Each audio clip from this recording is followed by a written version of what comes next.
Olá, Olá, tudo bom? tudo e você? Tudo jóia. Eu tô com Tô meu zoinho conseguindo meio, me ver? tô com meu zoinho meio pequeno, olha, não sei o que que é. É. Eu voltei da praia com ele assim, não sei se é uma conjuntivite que é, ó. Tô com o zoinho meio estranho. Mas tô te enxergando, tá ótimo. Ah, tá bom. É que eu não tô conseguindo te ver aqui, não sei, acho que é por causa do celular mesmo. Mas vamos tocar sim. E Eu tô te ouvindo aconteceu, bem. da outra vez aconteceu a mesma coisa, não foi? Eu acho que sim, mas tudo bem, faz parte. É só pra dar mais emoção. É só pra dar mais emoção aí na Essa é coisa. ótima, viu? Meu Deus do céu. Boa noite, Marcelo. Opa, boa Eu tenho, noite. eu tenho colocado arroba Instagram de todas as pessoas com quem eu tenho conversado, então vou colocar o seu. Você já é um amigo conhecido nosso, né? É, já veio aqui falar de cromoterapia, já falou de cristais, foi ótimo, foi excelente, já divulgou seu livro também, O Poder das Cores, certo? E aí você falou que tinha pensado em conversar hoje, quando eu te convidei, sobre o pensamento reencarnacionista. E Exatamente. aí eu tô curiosa, Exatamente. vamos lá. Ao longo dos anos, né, que a gente vai desenvolvendo a nossa atividade terapêutica, a gente vai aprendendo muita coisa que tange esse tema reencarnação, né? Porque embora a princípio a gente fale assim, pô, como eu vou levar reencarnação no consultório atendendo pessoas? Porque muitas das coisas que as pessoas trazem tem muito a ver com essa história de possibilidade de trazer alguma coisa lá de trás, né? De resquícios de vida passada. Porque, querendo ou não, é uma situação que a gente precisa, vamos dizer assim, refletir a respeito, né? Aquele problema daquela pessoa tem indícios, né, de que pode uma coisa relacionada à vida passada? E a gente começa a perceber que sim, né? Em alguns casos a gente começa a perceber que isso faz algum sentido. E claro que também para a pessoa, muitas vezes as suas dores, os seus dramas, os seus próprios questionamentos existenciais fazem com que a pessoa, por exemplo, comece a se questionar: será que isso é coisa de vida passada? E aí, claro, os indícios vão aparecendo cada vez mais. Às vezes tem um sonho, às vezes tem uma sensação, né? Quantas pessoas que chegam para mim e falam: nossa, eu sonhei uma situação que para mim parece vida passada. Então, só que as pessoas trazem isso para o consultório, né? Ou levam isso para lugares de cunho mais religioso, ou espiritualista, espírita, enfim. E aí esses questionamentos vão surgindo. Então essa é uma coisa que faz a gente tentar buscar um pouco sobre essa coisa do da reencarnação, como isso funciona, como isso é estruturado, né? Então, se a gente parar para pensar o que pode ser o pensamento reencarnacionista, é justamente é como se fosse uma filosofia, uma ideia, né? Uma estrutura de conhecimentos, de experiências, inclusive, que a gente vê há muito tempo no mundo, né? Quantas histórias que a gente ouve a respeito dessa coisa da reencarnação e tudo mais. Por isso que o pensamento reencarnacionista, ele também é, de uma certa forma, uma maneira de ajudar as pessoas, porque por mais que as pessoas possam dizer assim, ah, eu acredito em reencarnação e tudo mais, só que a gente precisa ponderar alguns pontos. Primeiro que acreditar em reencarnação, qualquer pessoa pode acreditar. Mas você ter uma vida reencarnacionista, ou seja, você viver de forma reencarnacionista, é algo diferente. É como se você colocasse essa ideia da reencarnação, toda essa estrutura de ideia, na tua vida atual. Você Né? está E tendo falando como. de uma consciência realmente do que é. Exatamente. Você ter consciência de que aquilo não só existe, mas como é a minha vida baseado nesses conceitos, nesses princípios que são estruturados dentro da reencarnação.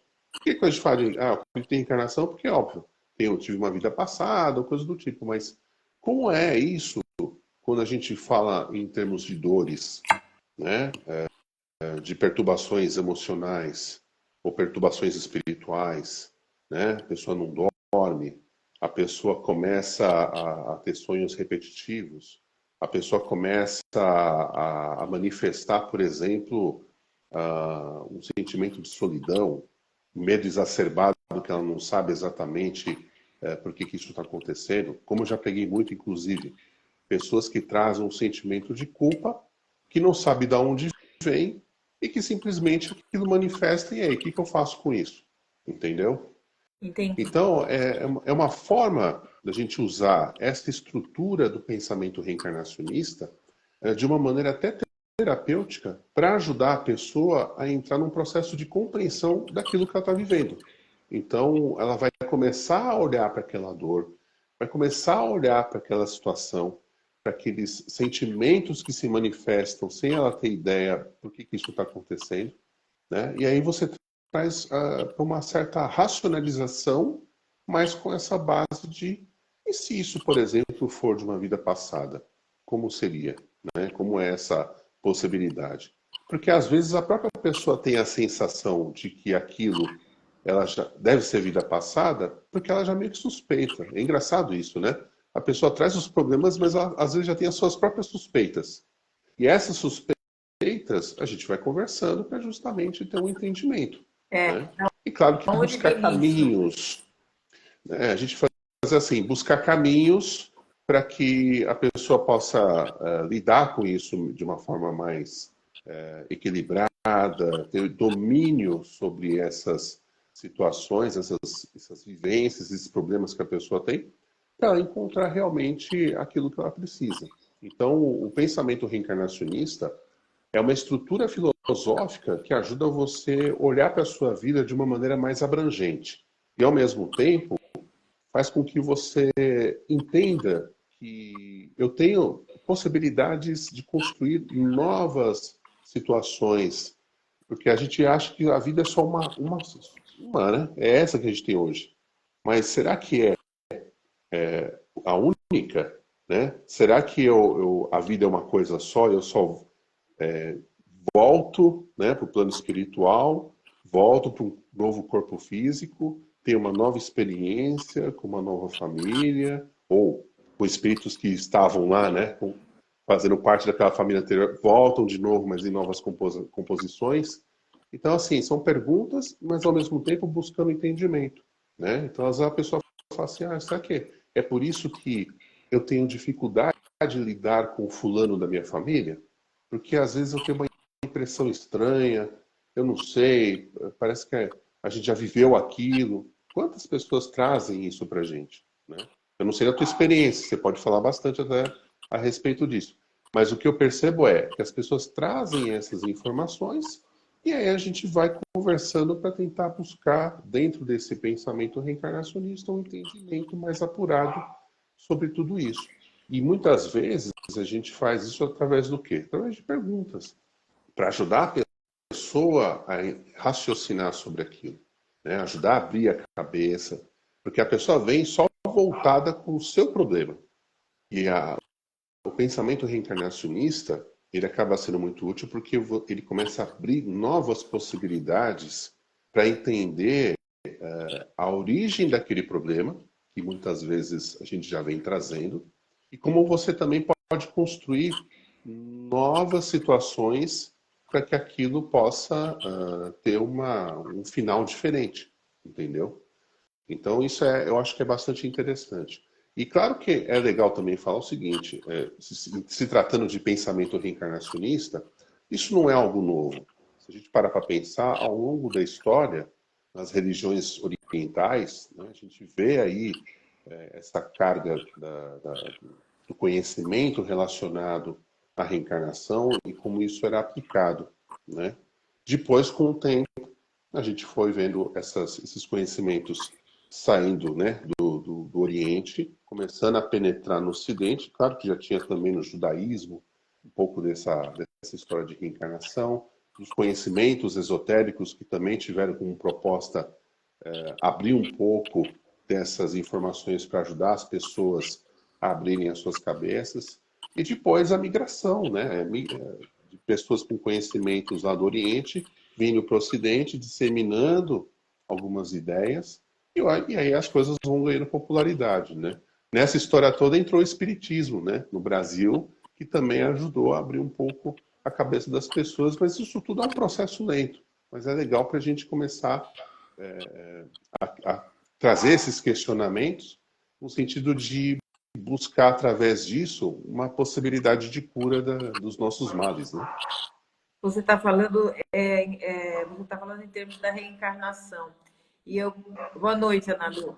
E eu costumo sempre falar, porque as pessoas falam, eu não, eu vivo em volta de mim está cheio de espíritos, está cheio de entidades. A gente não vive sozinho, a gente não funciona sozinho.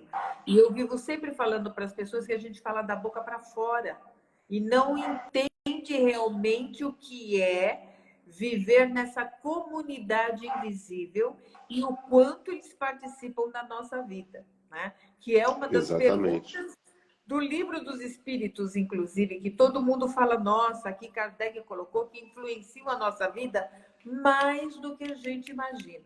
Então, nós falamos da boca para fora com pouca consciência de que assim, ó, estou eu, você, tem um monte de gente à nossa volta, os que aprendem conosco, os que vêm para aprender e ouvir, os que vêm de alguma maneira intuem, e você está trazendo essa reflexão no sentido da reencarnação. O que é ser um ser reencarnante? O que é realmente Reencarnacionista. isso, Isso. saber quem eu sou. E Tá. tem uma coisa legal, Fátima, que aí eu posso contar por experiência própria. Porque uma coisa é a gente falar sobre um conhecimento, outra coisa é a gente aplicar esse conhecimento em nossa vida para quê? Para realmente lidar com situações complexas, difíceis, mas que muitas vezes é o que nos leva à luz. Quando minha mãe ela teve o diagnóstico de Alzheimer, é claro que ela muitas vezes veio com algumas alucinações que a gente sabe que na verdade não são, né, sobre situações, né? Então assim, da onde vem aquela ideia, né? Da onde vem aquela informação? Porque é uma informação muitas vezes até precisa, dependendo do relato da pessoa, e não só precisa, mas carregada de sentimento. Então, assim, não é algo do nada, né? Não é uma alucinação, é alguma experiência, alguma vivência, algo que ela traz e que a gente, com um olhar reencarnacionista, começa a analisar. Isso é um, um conjunto de informações que está vindo de alguma vivência lá no passado dela, desse espírito. Isso ajuda você a entender e como abordar aquela situação, tentando levar aquilo de uma maneira mais controlada, mais tranquila, para levar um pouco de paz, porque a pessoa ela traz aquilo como uma perturbação para ela. E a gente tenta fazer o quê? É o contraponto de levar a amorosidade, a calma, entrar naquele jogo, vamos dizer assim, e tentar fazer com que aquilo seja abrandado. E ao longo do tempo, minha mãe teve isso, né? Essas situações. Eu sempre lembro de uma delas, e que é muito interessante, né? Quando eu cheguei aqui, eu não morava aqui, né, com meu pai, hoje estou morando com ele, mas quando eu cheguei aqui na casa dos meus pais, meu pai tinha, na época, uma cuidadora e uma pessoa que auxiliava na limpeza da casa. E aí o que acontece? Minha mãe, ela estava totalmente transtornada e aí, às vezes, a pessoa, ela sai daquele padrão normal, ela entra num estado de transe e começa papapá, e falar brigando ali e tudo mais. E eu vendo o pau comendo, porque as duas mulheres estavam assim, meio, né, não sabiam como lidar com isso. E eu já mais ou menos sabendo como lidar com isso, eu fui chegando ali e tal, né, já pensando coisas, né, pedindo ajuda ali, emanando uma energia boa. E eu cheguei com a voz tranquila. Oi, mãe, como é que você tá? E ela, para as duas, né? De repente ela olhou para mim assim, você chegou. Eu falei, eu cheguei, mãe. Como é que você tá? Fui dar um beijo nela, um abraço. Mudou totalmente. Ela saiu de um padrão e foi para um outro padrão padrão assim totalmente diferente, que ela, quando olhou para as duas, já estava tratando diferente, né? Então, eu tive que lidar com isso há muitos momentos. E quando ela teve, né, o AVC, que ficou internada, e já era uma situação que não tinha mais o que fazer, era só esperar o momento dela desencarnar, é um momento de que você tem ali uma pessoa que se ama muito, que está numa situação difícil, né?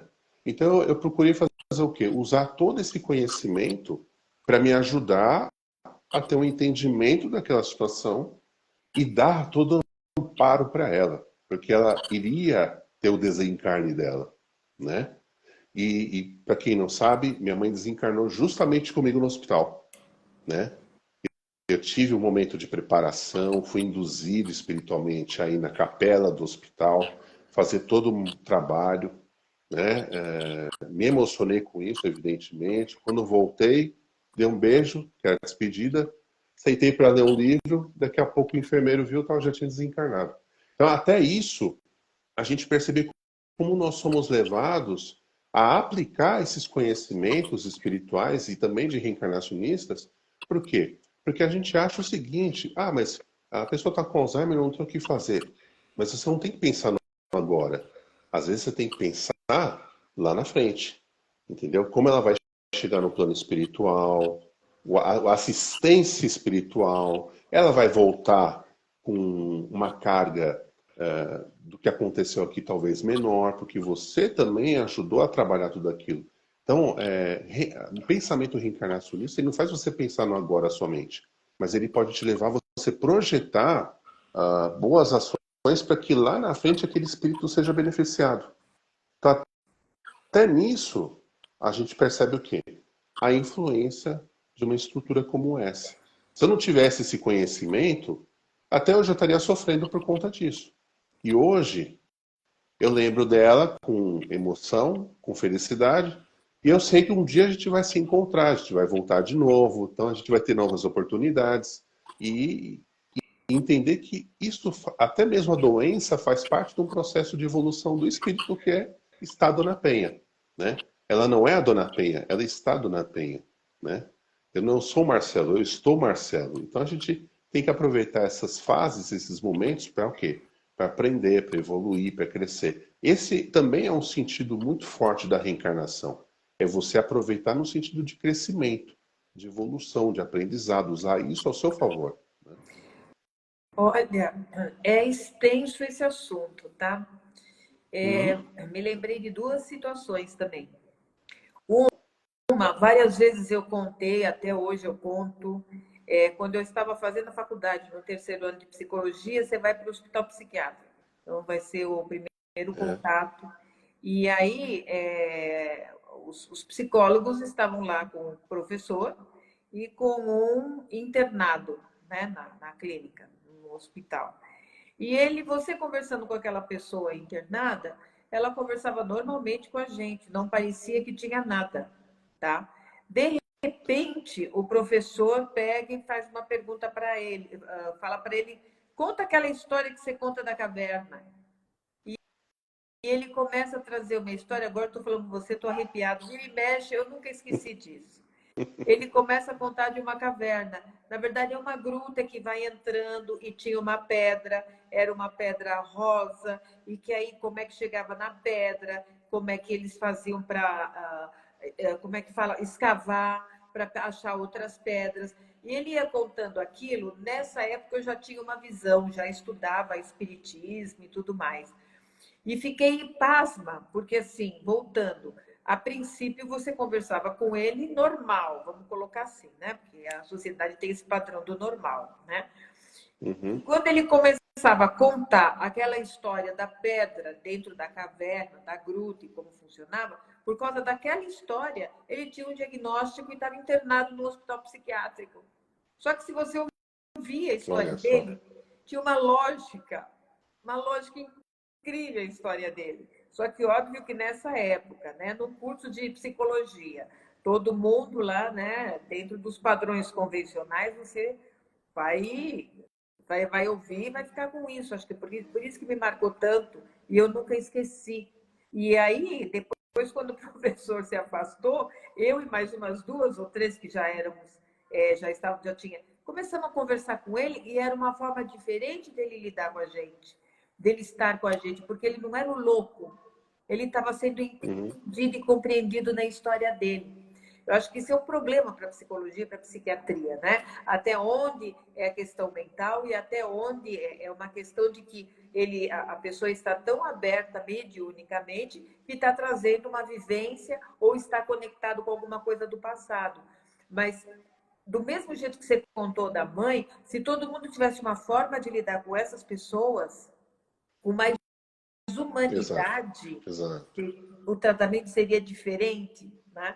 Então, você contando, você me lembrou isso da história, da perfeição da história dele, que parecia mesmo que ele estava conectado com uma vida do passado. E muitos, E muitos. isso é, é fantástico porque assim, você vai ouvindo a narrativa, você fala, poxa, peraí, tem muita coisa aí, né? Tem muita coisa. Então assim, não dá pra gente achar que a pessoa tem um delírio ali, a pessoa é uma alucinação, não, tem. Quando a informação é apenas uma informação, não tem nenhum tipo de emoção, você pode até desconfiar, mas às vezes quando a pessoa traz uma carga ou traz uma coisa que te convence de que aquilo tem sentido, né? Tem uma construção muito interessante daquilo que está sendo narrado, É, você fala, cara, tem alguma coisa aí que eu preciso de abrir a cabeça. isso. E E, o e riqueza de pensamento detalhes reencarnacionista, também, né? A exato, pessoa porque você tem riqueza fala, de meu, da onde a pessoa detalhes. tirou isso? Né? Da onde a pessoa tirou essa informação? E aí, se você for, de repente, se interessar pela história e começar a pesquisar, você vai achar muito mais coisas, entendeu? Então, não dá para a gente ignorar uma história como essa, assim como uma pessoa com Alzheimer, alguma outra pessoa que tem um outro tipo de problema, ou pessoas que simplesmente não têm essas questões assim muito complexas, né? Mas que ela traz isso no seu dia a dia, ninguém entende, e ela acaba sendo rotulada como uma pessoa que não é normal, mas na verdade ela é muito mais normal do que, né, que você possa imaginar. Então, o pensamento reencarnacionista, ele é uma forma da gente abrir a nossa mente para entender o seguinte: que informação, o que é isso que está vindo, né? Será que em vida passada isso tem a ver? E às vezes até, dependendo de como a gente vai conversando com a pessoa, de repente você já está entrando naquela história, a pessoa já está lá. Na verdade, também isso é um outro fator interessante. E dependendo de como a pessoa traz isso, e às vezes a carga sentimental ela é tão poderosa que faz com que a gente entre praticamente numa certa hipnose, sabe? E a pessoa fala aquilo e você vai conversando. Eu tive até uma experiência com uma pessoa que ela começou a falar das questões e eu comecei a perceber que ela já estava abrindo o campo para eu entrar naquela história do passado. Me conta como foi. Assim, a pessoa conversando comigo aqui, me conta como foi, como é que era lá. E aí você vai entendendo a pessoa praticamente fazendo uma regressão ali na tua frente e você vai tocando. E depois, como é que foi? E como terminou essa história? E como é que, depois disso aí, para onde você foi? Né? E aí você vai percebendo que a pessoa contou sem precisar de muita coisa. Porque a pessoa, quando ela vive o problema e esse problema está ligado a uma situação do passado, é fato que quando você vai destrinchando aquilo, a pessoa já está lá.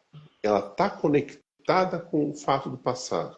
É como se fosse uma linha que está conectada entre o espírito que está, né, nesse corpo com a memória daquela situação do passado.